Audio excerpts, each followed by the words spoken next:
more fully exploring a more perfect union. In our previous video, we went over how a shared sense of meaning equates to a shared sense of history and how a shared presentation of U.S. history might well be a part of what can help us finally address the achievement gap and help form a more perfect union, with a greater sense of inclusion, within our schools. The polarization our nation is suffering is hindering this.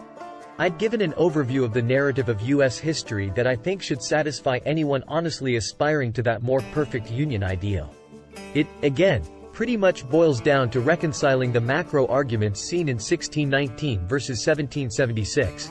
With, again, 1619 being pretty heavily critical, 1776 pretty heavily laudatory. We need one that balances that out in a realistic way, recognizing the bad but also the good, and recognizes that we're getting somewhere. In short, it must be more inherently optimistic, while still realistic, and neither blind to injustices nor overly cynical. And so I would propose one that goes something like this. I would offer that American history has to be presented understanding that we all live in these tensions founded on both declaring our independence, but, in order to form a more perfect union. That means reconciling differences is the whole point. To illustrate this tension further, examples abound from the very beginning. The first words, even. We the people, collectively joined, interdependently, to declare our independence and our inherent equality. This is a balance. And the rule of law is a balance. The scales of justice are a balance, balancing the needs of the community against the rights of the individual. At the same time, it is one explicitly committed to the notion of reform, forever seeking a more perfect union, and emphasizes the unifying elemental principle that your freedom has everything to do with mine. They are functions of one another, interdependent. This, too, is justice, balancing the needs of the community against the rights of the individual for the greatest good. With that in mind, America's story begins, invariably, with colonialism. This is a difficult place to start as this new world was already inhabited. There are difficult foundational ideas at play here, to say the least, with land dispossession and slavery baked in from the beginning. The ideas of authority and property are fundamental to America's beginnings.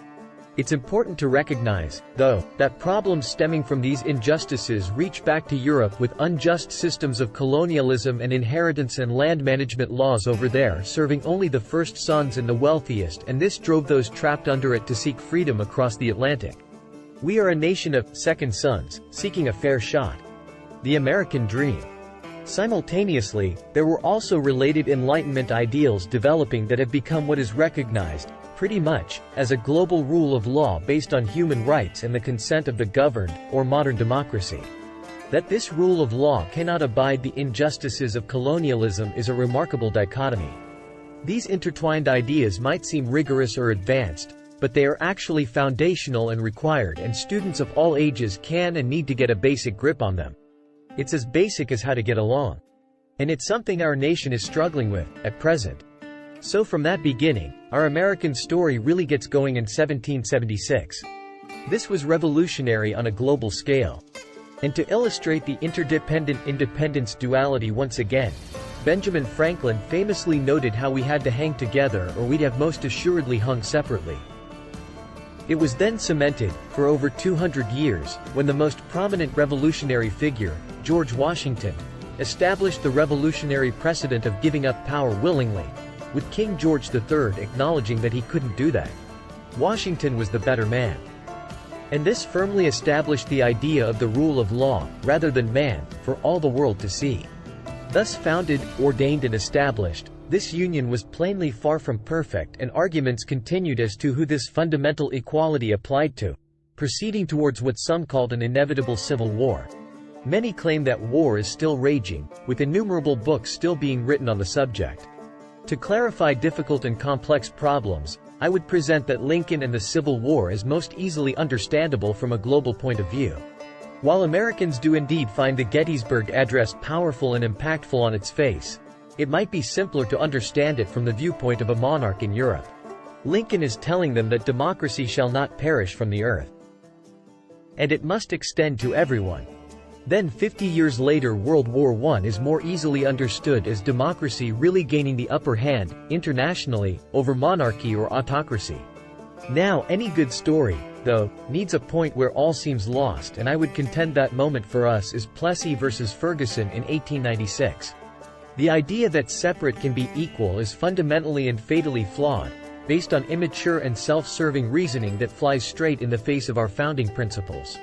But justice couldn't be denied, and Thurgood Marshall just 60 years later did the heaviest lift, finally legally establishing that separate is not equal, with Brown versus the Board of Education in 1954. The more perfect union commitment we are founded on is undeniable, and true freedom paradoxically connects us all. Certainly the work of so many others in the civil rights movement courageously furthered all this, as well. Dr. King famously articulated these ideals at the Lincoln Memorial in 1963. But Thurgood Marshall's role in U.S. history is massively underappreciated in my view.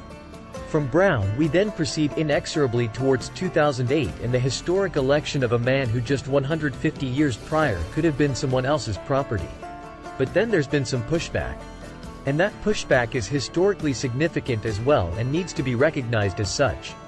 It has always been there, but it has also swelled since 2008, very arguably culminating on January 6, 2021 with what seems an undemocratic break from the peaceful transfer of power, a fundamentally American precedent set by none other than George Washington himself more than 200 years ago.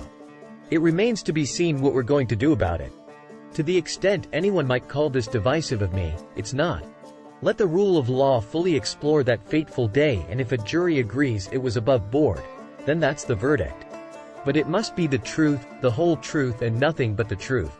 So then, this overarching narrative of American history about the building of a more perfect union and recognizing the successes we've enjoyed along the way is a more macro way of understanding this sense of inclusion. Our more perfect union is the same as our sense of inclusion efforts.